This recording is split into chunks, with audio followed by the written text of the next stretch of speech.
So hybrid contracts, should the RFU bring them in? What are the benefits? What are the pitfalls? And who should get them? This hybrid contract idea has been around for a while now. We've been hearing about it, dripping in the media, even more so now. So I thought it'd be a good time to do a video on it with the number of 25 RFU hybrid contracts coming out as a possibility. So I'm going to go through and say which 25 I think Steve Borthwick would pick at the moment. Now, first of all, on the face of it, it seems like a no-brainer. The RFU takes over some of the contract of 25 players, say, and takes some financial burden off the clubs. Sounds great, they have more access to the players, everyone wins. But of course, this money for these hybrid contracts to pay to the clubs isn't going to come out of thin air. The RFU is going to have to stump up straight away. And where will that extra money come from? Well, maybe it will come from reserves or borrowing to start with. Should they get more money coming in? Well, maybe they can monetize the players a bit better. A bit of a dirty term, but more access of players with sponsors, that sort of thing. Or just generally, if you have more access to the players, you expect England to be better, players to be better rested, a bit more of a team maybe, and they do better on the pitch, therefore you make more money. So in the long term, it evens out. But still, it's going to be a big financial burden for the RFU to take on even hybrid contracts rather than just full contracts. So I think everyone generally agrees it's a good idea to make the club game more sustainable, for England to have a bit more of a priority, so there's a bit less of a fight, more of a working actual financial interaction there between the clubs and the countries. But we will see. I think it will happen, but the details aren't there. It sounds like the clubs will get to decide where players play and all of that sort of thing. But if the RFU are going to pay the money, they are going to have some extra access. The medical teams are going to liaise a bit more, basically meaning, I think, if players have minor niggles where previously they might have played a match, the RFU might come in and say, look, the Six Nations is coming in, I think Owen Farrell should rest that minor injury, that sort of thing. So have a bit of influence over actually who plays through certain injuries and how their rehab is conducted, and maybe players will go over to the RFU to do some of that rehab, stuff like that, maybe even some conditioning as well to prevent injuries, some extra sessions like that. Obviously, the RFU will have access to the players for their regular training slots, their training camps, but maybe they'll put on more training camps. Maybe they'll take them out of the clubs for certain things, like I said, prehab, rehab, all that sort of stuff. So I think it's going to happen. What the exact details are going to be, we will see. Is it going to be a list of 25, say, that renews every year, every season, or is it going to be a multi-year contract sort of thing? I don't know, but let's just assume that Steve Borthwick has 25 contracts to dish out for 2024, for argument's sake. Who would get them and why? I put a fair bit of thought into this, so I think this is roughly what he would go for. Let me know if you think I'm off the mark with some of these.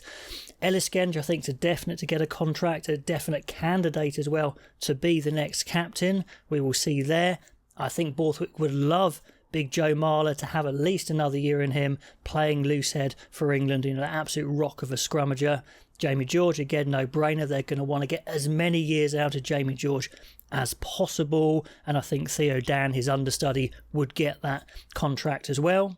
I think they'd like to have a little bit more out of Kyle Sinclair, who is still churning out performances, if not maybe at the highest level for Bristol, so they'd like to get him back and firing. And I think the other tight head they'd probably want to get into camp is Joe Hayes of Leicester. Of course, Borthwick links with Leicester, will have coached him a lot. I think maybe he'll put some time and money into him rather than some other young tight heads. Maybe Aaron Painter, I've been saying, is a guy to go with, but I'm saying who I think Borthwick would go for. So I think he'd go for Hayes. I've put asterisks by the players who are kind of a bit of a punt there, but I think there's some logic behind it. Itoje, of course, they're going to want to get on a contract, really get to grips, with the amount of game time he plays, trying to keep him fresh for England, get him through to the next World Cup, I'm sure is their aim. The two youngsters of Chesham and Martin from Leicester, I think 100% Borthwick wants to get on board and keep them going and get them right up to top level international class. Curry's injured, but again, they're going to want to keep Curry going. He's had surgery on his hip. They're going to want to prolong his career through careful medical management. So I think he is one of those priorities to get on this sort of contract just for that. Underhill, again, still fairly young, churning out good performances and has great experience. I think they'd want to control his game time a bit. Ben Earl's obviously a main man at the moment now, coming through the World Cup. 2 asterisks there, though, for the back row. I think they'd want to put a lot of time and money into Tom Willis, who could play across the back row, certainly 6 and 8. The sort of guy I think Borthwick would love to work with. Honest as the day is long. Could be a really tough guy there, churning out 7 out of 10 performances, that sort of thing. And I think maybe they want to go all in on Alfie Barbary. He's getting up to speed, getting over his past injuries, and we're seeing what he can be, an absolute bulldozer of a ball carrier. I think, again, he's the sort of guy who could do with careful management, know some extra advice maybe on conditioning and all of that sort of thing. A bit of a character, someone maybe they want to get a little bit of extra tutelage with, but he could be world class if they get it right. I think maybe he's going to have to add a little bit of subtlety as well to his just straight on ball carrying, a bit more body position work, maybe a bit of footwork that would take him to the next level. But I think Willis and Barbary, if they get those guys on a hybrid contract, they could really blossom. Mitchell, I think there's the only 9 who would go on a hybrid contract at the moment. Farrell, Ford and Smith, I think 100% they would all go on contracts to try and keep those guys going as long as possible. Obviously, Ford, Farrell will be getting into their 30s, so they'll be wanting to get as much rugby out of them. Tuolangi, I think at least another season for England. Borthwick would want to get out of him, being the big ball carrying option that England have at the moment. Lawrence, Joseph, Freeman, I think they should and will put contracts on all of those 3 guys. Lawrence obviously has proven himself already. Joseph and Freeman, I think 100% have shown they have what it takes to be a top level player. Joseph, kind of the heir apparent for the 13 shirt maybe.